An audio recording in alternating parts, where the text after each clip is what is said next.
2013. So I had worked for a company called Rhythm and Hues for most of my career, and we had done everything from the Coca-Cola polar bears to Snow White and the Huntsman was the last big movie that I supervised. We did The Life of Pi. We won the Academy Award for that. The Babe, The Talking Pig, The Golden Compass. So we won a few Academy Awards along the way. And it was a fantastic group of people. Unfortunately, eventually the time ran out for the company and it was time to do something new. And so I started Blackthorn in 2013.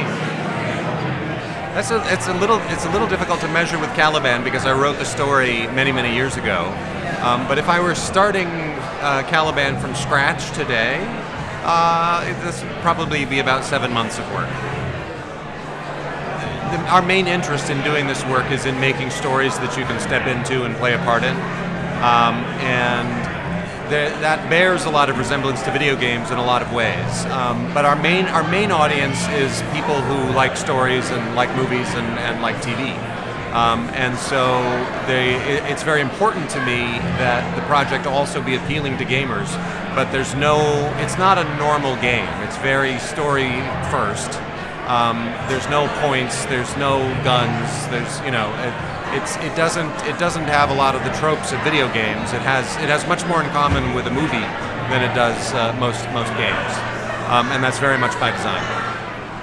Yeah, my hope is that I think VR is still in its very early stages right now, and having worked in the movie business for nearly 20 years, I felt like it was time to try this new path.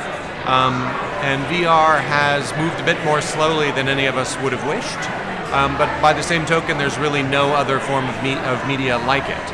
It gets into your head in a way that TV and movies and books and other forms of media just don't do. And so every time I put the headset on, it's like a fresh reminder of, wow, this is powerful. This is really an extraordinary way to be telling a story and really rewarding work to do for that reason.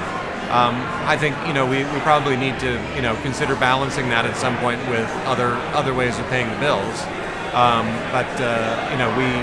I think mostly we're doing it because we love it, and my hope is that the rest of it will sort itself out in time.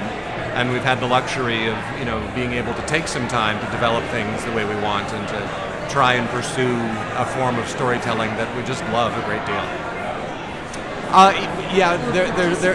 There's a viewer. I often refer to them as visitors. So I'm trying very much to build a space that people want to inhabit, and a space that essentially I'm hosting for them. And so I often address the people in the experience as visitors.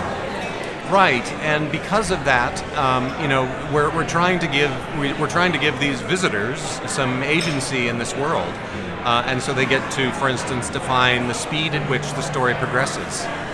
Not to the very last degree, but by and large, this project is built to allow people to go through it at the speed that they like, which creates some complications from a storytelling standpoint, but.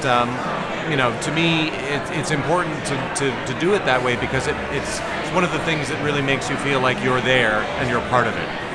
I think what's wonderful about it is it's all brand new, and if you've got a great idea for how this technology can be better used, it's wide open waiting for you to do it. Sure, Caliban Below is a free download on Steam and the Apple App Store and on Viveport. There you go. Perfect. All right.